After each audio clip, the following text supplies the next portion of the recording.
Tadi babi rembat ni dekat dalam mulut kau. Siapa tak ada? Dah. Kau Betul. Bang Mas bikin apa Mas?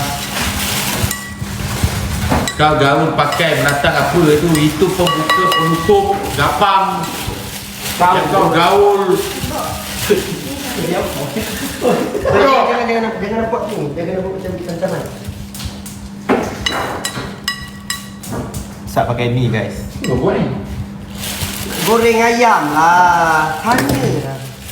Kau masak Maggi dekat detik pun berterabur itu. Ya boleh. Itu korang kelang kabut. Kan tak ada pun. Apa pula pergi buka sound bunyi anjing pula. Aku pelik lah tu canda ni. Tak ada tu kan babi ni lah. Salah tu. Aku cakap dah Dia salah. kata goreng dulu baru salut. Ya, kau begitu. Kau tu, orang kecil kau buat pandai kau tu. Lepas tu biar je lah jadi apa. Makan tak makan. Memang lah, jangan samakan otak dengan hidung sama besar tu. Gila. What the? Goreng dulu baru balut. Tak apa, kita jalan lah. Okay.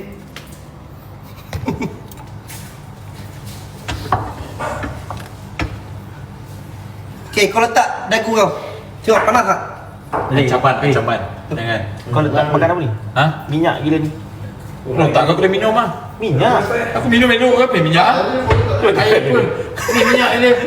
Sama.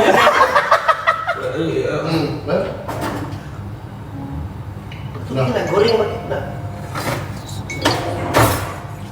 Tak ada ni, kita ada ni je. Okay? Aku dah bagi tadi. Senduk, mana senduk? Pakai ni dia, pakai ni. Kau tengok, bagi benda apa? Ya, pakai ni je lah, gila. Tak, nanti nak angkat. Akan pakai penapis lah. Tak payah, aku buat pakai ni. Kau dah masuk belum? Dah. Tak dengar bunyi air pun. Tak dengar bunyi air. Okay, buka air. Dah, kau dah foto dah. Kau tengok mal kodok dia buat. Jaga-jaga mas. Kita kena berjaga-jaga kerana takut terbakar. Ya. Saya tak panas lagi kan? Kita jaga-jaga aja. Aku tahu saya nak kau panas tak.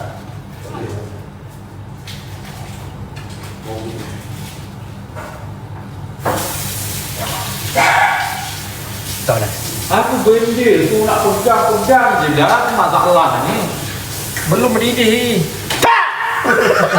Terkejut aku baru ah.